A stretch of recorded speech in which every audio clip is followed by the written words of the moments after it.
করে আপনার জিনিসপত্র আপনার সাথে রাখবেন। উত্তরা নর্থ ডোর।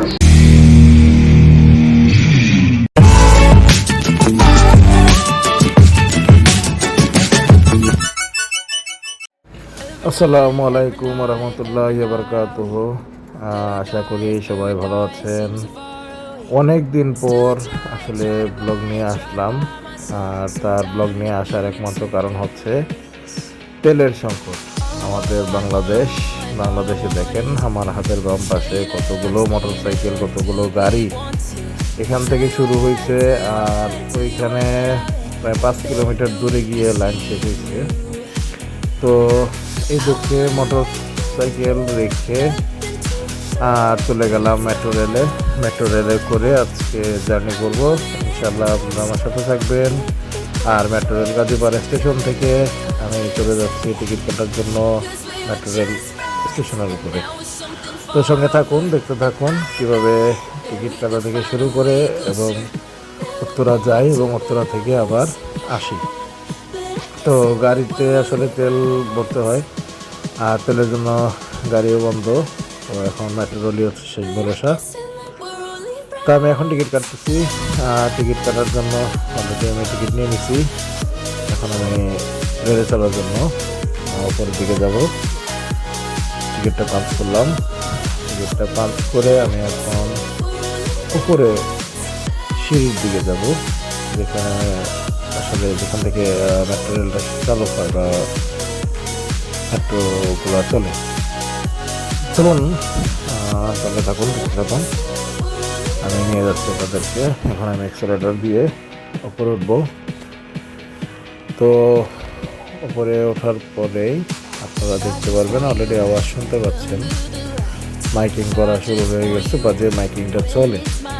আর এই হলুদ দাগ, সেই হলুদ দাগের থেকে উঠে দিলেই বলে যে আপনার গার্লফ্রেন্ড আসতেছে কিনা। তো যাই হোক, দাঁড়িয়ে আছি। আর এটা হচ্ছে লিস্ট, দেখেন তো এখানে সকল তথ্য দেখতে পারবেন আপনারা মেট্রো সম্পর্কে। তো রেল একটা আসতেছে, অলরেডি চলে আসছে কাছাকাছি। এখানে রেল ঢুকে যাবে, আর এই রেলটাই আমরা যাবো ইনশাল্লাহ। আর এখানে লাস্ট বগিতে আমি দাঁড়িয়েছি, একদম শেষ বগিটাতে উঠবো, কিন্তু প্রচণ্ড ভিড় থাকার কারণে উঠতে পারবো, সমস্যা নাই আশা করছি। আর দাঁড়িয়ে যাওয়ার একটা ফিল নেই। এখানে দাঁড়িয়ে ভালোই লাগতেছে, মোটামুটি এসি আছে এবং পরিবেশটা খুব ভালো। আর একটু বিদেশি মানে বিদেশ ফিল হচ্ছিল আর কি। তো দেশের বাইরে অনেক জায়গাতে উঠেছি, ইন্ডিয়াতে উঠেছি, সৌদি আরবে উঠেছি, দুবাইতে উঠেছি, অনেক জায়গাতে উঠেছি। তো মেট্রো রেল আসলে খুবই ভালো একটা জায়গা, মানে ভালো একটা যান যেটা আসলে খুব দ্রুতগামী এবং হচ্ছে খুবই উপকারী। আর এখন বর্তমান যে তেলের সংকট চলছে, আসলে মেট্রো রেলের বিকল্প আমি আর কিছু দেখছি না এবং খুব সহজলভ্য। যদি আপনি এটার ব্যবহার জানেন এবং ঠিক ভালোভাবে টিকিট কাটতে পারেন, তো এটা খুবই সহজলভ্য। এবং দেখেন আমার হাতে টিকিট, এই যে আমি পাস, যেটা হচ্ছে আমি অলরেডি পার্মানেন্ট করে নিয়েছি। এখন এই পাস দিয়ে আমি সবসময় যাতায়াত করব। আমি পার্মানেন্টলি একটি পাস নিয়ে নিয়েছি। আর এখন আমরা নামবো, নেমে একটু খাওয়া দাওয়া করব।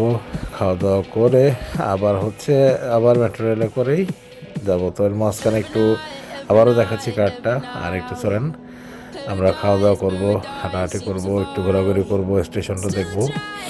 আর এখানে অনেক রেস্ট্রিকশন আছে, অনেক কিছু নিয়ে যাওয়া যায় না, কিন্তু আমি সব কিছুই, আমার পকেটে অনেক কিছুই ছিল, ইলেকট্রিক সিগারেট ছিল, আর অনেক কিছু ছিল, কিন্তু কোনো চেক হয়নি। আর বারে কার্ডটা দেখাচ্ছে এই কারণে যে আপনারা যদি কেউ কার্ড করতে চান, তাহলে আপনারা এখানে বুথ আছে, বুথ থেকে আপনারা পার্মানেন্টলি 1 মাসের জন্য বা 3 মাসের জন্য বা আনলিমিটেড আপনারা কার্ড করে নিতে পারবেন, ঠিক আছে। তো আমি এখন চলে আসছি উত্তর। এখন আমি নিচে নামবো, নিচে নেমে আমরা একটু নাস্তা করবো। এখানে খুব ভালো কিছু দোকান আছে, দোকান থেকে আমরা খাওয়া দাওয়া করবো। তো এখানে খুব ভালো সমোসা এবং সিঙ্গারা বানায় এই মামা, খুবই ভালো। আর আমরা এখন আছি উত্তর। তো আবার চলে যাচ্ছি, আবার নতুন করে টিকিট কাটতেছি কাজীপাড়া বা দেখি কোথায় যাওয়া যায়।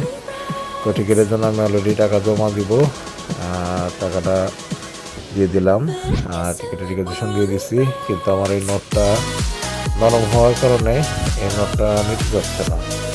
তো আমি কয়েকবার ট্রাই করলাম, করার পরে নটটা নেয়নি। তো আমি এর আগে যখন আসলাম তখন হচ্ছে আমার নতুন একটি 200 টাকার নোট ছিল, ওই নোটটাই দিতে হয়েছে। এখন আবার সেম কাজটাই হচ্ছে, আমার হাতে দেখতে পাচ্ছেন 200 টাকা, কিন্তু এটা নিচ্ছে না। তো আমি এখন ব্যাগ থেকে আবার 200 টাকার একটা নতুন নোট বের করবো, বের করে আমি সেই টাকাটাই দিব। হচ্ছে আমার নতুন নোটগুলো ঈদের জন্য রেখেছিলাম সালামে দেওয়ার জন্য, সেই নোটগুলো সব নিয়ে নিল ম্যাটেরিয়াল আমার কাছ থেকে। তো যাই হোক, তারপরেও যে আনন্দটা পেয়েছি আসলে যেটা ভাষায় প্রকাশ করার মতো না। আলহামদুলিল্লাহ অনেক এনজয় করেছি, আর ভ্রমণটা খুব ভালো ছিল। তো আপনারা সঙ্গে থাকুন এবং আপনারা মেট্রোরেলে ভ্রমণ করুন সবাই। আর এখানে অনেক কিছু বোঝার কিছু বিষয় আছে, আপনারা মানে ঘাবড়াবেন না, সব কিছু লেখা আছে ভেরি ইজি এবং ভেরি সিম্পল। হ্যাঁ, আসলে কমপ্লিকেটেড কোনো কিছু না। আর এই মেশিনটাতে মূলত প্রবলেম থাকার কারণে পরবর্তীতে দেখলাম যে আমার টাকা ঠিক ছিল, মেশিনটাতে প্রবলেম থাকার কারণে ঝামেলাটা হয়েছে। তো আমার অলরেডি টাকা নিয়ে নিছি, আমার টিকিটও হয়ে গেছে। এখন আমি টিকিটটা কালেক্ট করব। আমি 4টা টিকিট কেটেছি। আমি মেট্রো রেল ভ্রমণ করলাম, আমার সাথে ছিল আমার মা, আমার মামি এবং হচ্ছে আমার ছোটো বোন, আর আমরা 4জন। তো আমরা 4জনের জন্য 4টা টিকিট আবার নিয়ে নিলাম, আবার আমরা উঠে গেলাম উপরে। তো এখন আমরা আবার রেলের জন্য ওয়েট করব বলতে রেলের জন্য ওয়েট করবো, বাট এখন খালি রেলই পাবো আশা করছি, একদম খালি গাড়ি। কারণ উত্তর হচ্ছে লাস্ট, একদম লাস্ট স্টপেজ, সেখান থেকে একদম খালি গাড়িগুলাই মানে আসে। এটা হচ্ছে শুরু আর কি, ঢাকার উত্তরের একদম শুরু। তো আমরা হচ্ছে একদম খালি গাড়িতে উঠে যাব। আর দেখতে পাচ্ছেন ভিড়, কারণ আসলে তেলের সংকট, গাড়ির সংকট, এই কারণে মানুষ নিজস্ব গাড়ি নিয়ে বের হচ্ছে না। সবাই উবার এবং হচ্ছে মেট্রো রেল এবং পাবলিক যে তো ট্রান্সপোর্টগুলো আছে এগুলো ইউজ করতেছে, নিজের গাড়ি আনতেছে না। তো ওই যে আমরা ওই কোচটাতে যাব, ওই কোচটা এখন আসবে। একটা কোচ অলরেডি চলে গেছে, আমরা সেই কোচটাতে উঠি নাই, কারণ ওই কোচটাতে খুব বেশি ভিড় ছিল। আর আমার ইচ্ছা ছিল যে আমি মানে প্রথম সিটে বসে যাব, একদম প্রথম কোচটাতে প্রথম সিটে বসে যাব। তো চলে আসতেছে আমার কাঙ্ক্ষিত কোচ, এবং এই কোচটাতে করে আমি এখন আমার পরবর্তী যাত্রায় যাব। অলরেডি কোচ চলে আসছে, দেখতেই পাচ্ছেন। এখন আমরা এই কোচে উঠে যাব ইনশাল্লাহ, পরবর্তী যাত্রা করব। তো সব কিছু মিলে আমার কাছে খুব ভালো একটা এক্সপিরিয়েন্স ছিল, এবং খুব ভালো একটা খুবই ভালো একটা এক্সপিরিয়েন্স আমরা নিলাম এবং উঠে গেছি। দেখতে পাচ্ছেন আমার মা, আমার কাজিন এবং হচ্ছে আমার মামি আছে। আমরা 4জনে আমরা বসেছি সিটে, এবং ম্যাক্সিমাম সিটগুলো খালি ছিল, পড়ে গেছে আস্তে আস্তে। এটা হচ্ছে আরেকটা কার্ড আপনাদেরকে দেখাই, এই কার্ডটাও কিন্তু সেম। আর আমার হাতে যে কার্ডটা দেখছেন